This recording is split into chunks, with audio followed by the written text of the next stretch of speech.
What's up guys, my name is Cheyenne and this is my cell video project. So the first thing that I want to start out with is the nucleus. It contains most of the cell's hereditary information and coordinates cell activity. In a way, it's sort of like the boss. It tells everything what to do, where to go, and how to do it. So one example of this would be my computer. So this is my computer. I'm going to turn it off and I'm going to tell it to reboot itself and do a certain command. Basically, I put the computer in single user setup mode. And if I tell it to reboot itself, and then I press enter, it shuts off and restarts. So that's one way it's like a nucleus. It might not make sense, but it took that information and it told the entire computer to shut itself off and reboot itself. So that's why I used it as an analogy for the nucleus. Next up is the smooth ER. It detoxifies harmful drugs and chemicals that come into our body. Enzymes synthesize lipids, and they include phospholipids and steroids. One thing that reminds me of the smooth endoplasmic reticulum is a coffee filter. I have a harmful substance, such as caffeine. I'm gonna pour it, a little bit of it, into the coffee filter, or the smooth ER. And I am going to filter out all the harmful chemicals and materials. And what it does is it leaves behind all of these little harmful things inside of it, which in this case is the coffee ground. And it leaves behind this piss-looking liquid. Next up on the list is the rough ER. It's responsible for protein function and activity. So it goes into the Golgi apparatus, and the Golgi apparatus tells it what it needs to do, and so it ships it off, and then it does that. So here is the rough ER. If I open it up, it contains proteins that are shipped and put into the Golgi apparatus to be transported to other parts of the cell or exported. Then we have, of course, the Golgi apparatus. It receives, sorts, modifies, stores, and ships proteins and other products from the ER out to, like I just said, to go do their task. So it's Sunday night and I couldn't go to the post office today, but here's a picture of our Boca Raton post office. This post office is like our Golgi apparatus because it receives packages, stores, and sends mail, just like the Golgi apparatus does the same with proteins that come from our rough ER. And then after that, we have the mitochondria, which is the powerhouse of the cell, as many of you may have heard. It uses oxygen from fuel around it to generate energy in a process called cellular respiration. So this is my mitochondria. I have a gym in my house. It's kind of small, but it's basically where I get my energy so that I have enough energy throughout the day to carry out certain tasks and move around. Just like the mitochondria, it stores energy so that other organelles can have enough energy to carry out their own functions.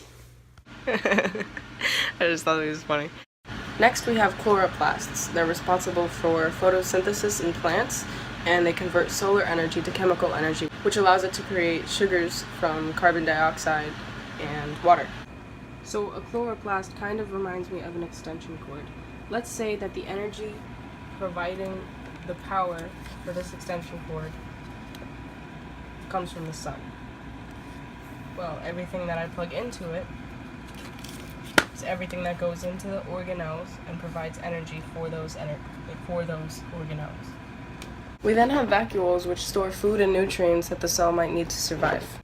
So my family would be organelles, and this refrigerator would be considered our vacuole.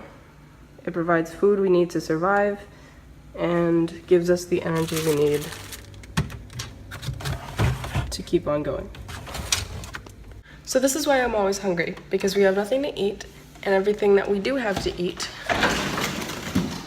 I have to cook, and I don't feel like doing that. Then we have lysosomes, which contain digestive enzymes so that it can break down waste material products and prepare it to be exported.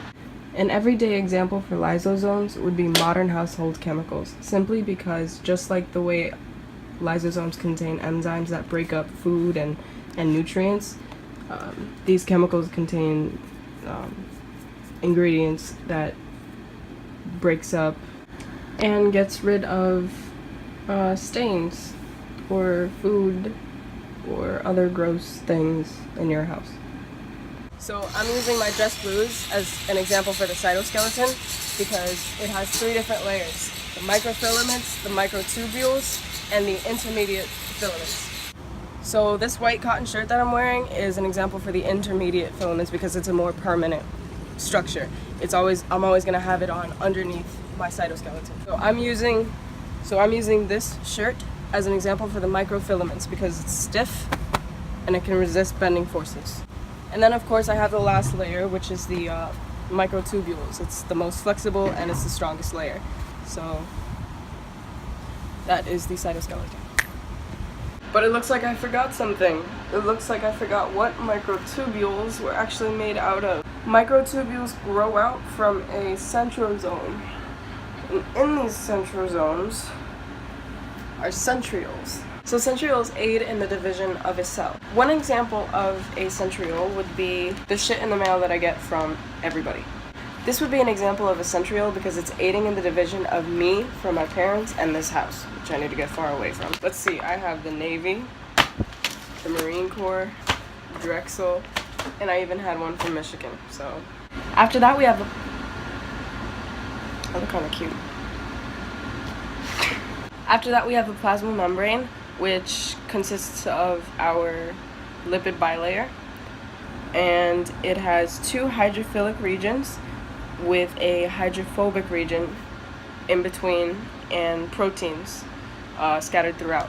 It functions as a permeable barrier that allows a certain amount of oxygen and nutrients inside of our cell so that we have enough resources to live.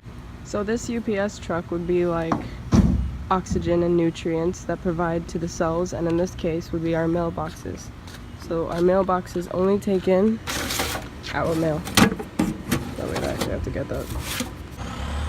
High harmful elements and chemicals. And then lastly we have the cell wall, which protects external factors from getting into the cell. And also protects my rabbit from running away. He's so cute, he's so cute. You're fat and you're a disappointment.